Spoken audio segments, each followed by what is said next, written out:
நெறைய பேரு என்ன நக்கல் அடிக்காங்க. டைரக்ட் ஓனர்ன்னு சொல்லுதாங்க அப்படின்னு சொல்லுதாங்க. எதனால இப்படி சொல்லுதோம்னா, சரி ரைட்டு இந்த தொழில ஒரு நம்பகத்தன்மையா கொண்டு வரணும். ஒரு நம்பிக்கையா கொண்டு வரணும். நெறைய பேர் ரியல் எஸ்டேட்னாலே பொய், ஃப்ராடு, பித்தலாட்டம் இப்படி சொல்லுவாங்க. அத உடைக்கணும். இங்க மாரி தான் டைரக்ட் ஓனர் வியாபாரம் முடிச்சே டைரக்ட் ஓனர் ஜாஃபர் அண்ணனுக்கு. அதுலருந்து இப்போ வர எல்லாத்துட்டயும் ஓனர் நம்பர் இருக்கு. இங்கோடி யாரு ஓனரோ அவங்க 2 பேரும் ஃப்ரெண்ட்ஷிப் மாரி ஆயிட்டாங்க. அந்த மாரி பண்ணிட்டு இருக்கேன். இருந்தாலும் நம்ம நெறைய பேர் நக்கல் அடிக்காங்க. நம்ம நக்கல் அடிக்க வளர்ந்துகிட்டே தான் இருக்கும். ஹில் வியூ பாயிண்ட் பாருங்க. பிரதமரையா சந்திக்க போறோம் நம்ம. அப்படிலாம் இல்லங்க. நேர்மையா விட்டு நொறுக்கி எடுக்கும். தென்காசிய ஒரு கலக்கியாச்சு உண்மைய சொல்லப் போனா. உயிர 2 வருஷம் தொழில் பார்த்தாலும் போதும் எனக்கு. நேர்மையா பண்ணிட்டு போயிரணும். பணம் இன்னைக்கு வரும், நாளைக்கு வரும்.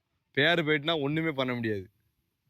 இப்ப 5 ஒரே வியாபாரத்துல ரூ. 10,00,000 பார்க்க ஆள் இருக்கு. ரூ. 5,00,000 ஒரு ஒரு ஏக்கர்ல ரூ. 5,00,000 பார்த்துட்டு போயிருதாங்க. நான் அப்படியா பண்ணுவேன்? ஓனர்ட்ட கொண்டு விட்டுருவேன். நான் எப்படி 5,00,000 எல்லாம் பார்க்க முடியும்? நெறைய பேர் போடுவீங்க. கமிஷன மட்டும் கமிஷன் தரதுக்கே பெரும்பாடாயிருது.